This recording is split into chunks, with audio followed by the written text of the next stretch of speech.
Assalamualaikum warahmatullahi wabarakatuh. Kami dari kelompok 3 pada mata kuliah perencanaan pembelajaran. Di sini kami akan membahas tentang fungsi perencanaan pembelajaran PAUD dan juga tujuan perencanaan pembelajaran PAUD. Terlebih dahulu saya akan membahas tentang beberapa fungsi perencanaan pembelajaran pada PAUD. Yang pertama ada fungsi kreatif. Fungsi kreatif yaitu pendidikan dapat diupayakan untuk memperbaiki, mengembangkan, atau menciptakan kebudayaan yang baru. Pembelajaran dengan menggunakan perencanaan yang matang akan dapat memberikan umpan balik yang dapat menggambarkan berbagai kelemahan yang ada sehingga akan dapat meningkatkan dan memperbaiki programnya. Dan yang kedua ada fungsi inovatif, yaitu suatu inovasi pasti akan muncul jika direncanakan karena adanya kelemahan dan kesenjangan antara harapan dan kenyataan. Kesenjangan tersebut akan dapat dipahami jika kita memahami proses yang dilaksanakan secara sistematis dan direncanakan dan diprogram secara utuh. Dan yang ketiga ada fungsi selektif. Melalui proses perencanaan akan dapat diseleksi strategi mana yang dianggap lebih efektif dan efisien untuk dikembangkan. Fungsi selektif ini juga berkaitan dengan pemilihan materi pembelajaran yang dianggap sesuai dengan tujuan pembelajaran. Dan yang keempat ada fungsi komunikatif, yaitu suatu perencanaan yang memadai harus dapat menjelaskan kepada setiap orang yang terlibat, baik guru, siswa, kepala sekolah, bahkan pihak eksternal seperti orang tua dan masyarakat. Dokumen perencanaan harus dapat mengkomunikasikan kepada setiap orang, baik mengenai tujuan dan hasil yang hendak dicapai dan strategi yang dilakukan. Cukup dari saya. Wassalamualaikum warahmatullahi wabarakatuh. Assalamualaikum warahmatullahi wabarakatuh. Saya Siti Anfa akan melanjutkan materi tentang perencanaan pembelajaran. Adapun fungsi dari perencanaan pembelajaran yang kelima yaitu fungsi prediktif. Perencanaan yang disusun secara benar dan akurat dapat menggambarkan apa yang akan terjadi setelah dilakukan suatu tindakan sesuai dengan program yang telah disusun secara prediktif.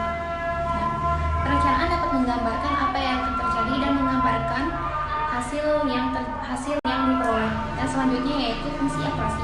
Melalui proses perencanaan yang matang, guru dapat mengukur setiap waktu yang diperlukan untuk menyampaikan bahan pelajaran tertentu.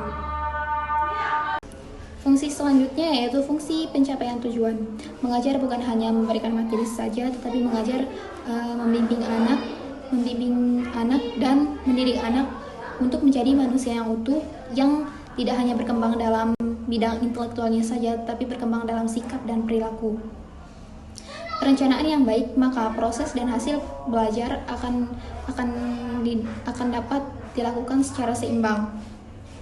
Dan yang terakhir yaitu fungsi konten lebih efektif sehingga siswa akan mudah memahami ataupun paham dalam pembelajaran tersebut. Terima kasih. Baik, Assalamualaikum warahmatullahi wabarakatuh. Di sini saya akan menjelaskan materi tentang tujuan perencanaan pembelajaran anak usia dini. Secara ideal, perencanaan pembelajaran adalah menguasai sepenuhnya bahan dan materi ajar, metode, dan penggunaan alat dan perlengkapan pembelajaran, menyampaikan kurikulum atas dasar bahasa dan mengelola alokasi waktu yang tersedia dan membelajarkan siswa sesuai yang diprogramkan. Maksudnya di sini, guru harus dapat menguasai atau memahami materi dan metode apa yang harus guru sampaikan atau terapkan kepada anak usia dini.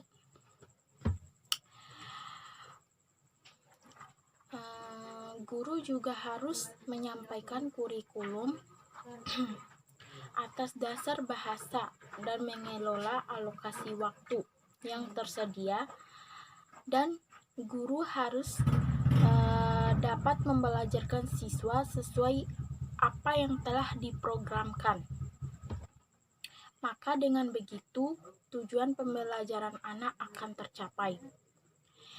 Tujuan pembelajaran memungkinkan guru memilih metode yang sesuai, sehingga proses pembelajaran itu mengarah dan dapat mencapai tujuan yang telah dirumuskan. Jadi di sini tujuan pembelajaran itu sendiri akan membuat guru untuk memilih metode apa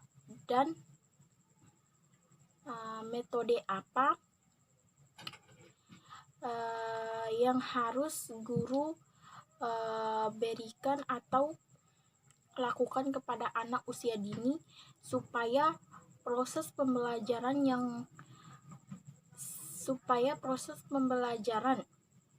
yang menjadi tujuan anak usia dini itu sendiri dapat tercapai. Mungkin itu saja yang dapat saya sampaikan. Sekian. Wassalamualaikum warahmatullahi wabarakatuh.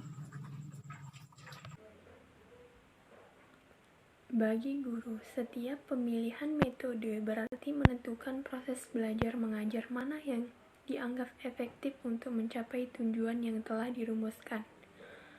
Hal ini juga mengarahkan bagaimana guru mengorganisasikan kegiatan-kegiatan siswa dalam proses pembelajaran yang telah dipilihnya.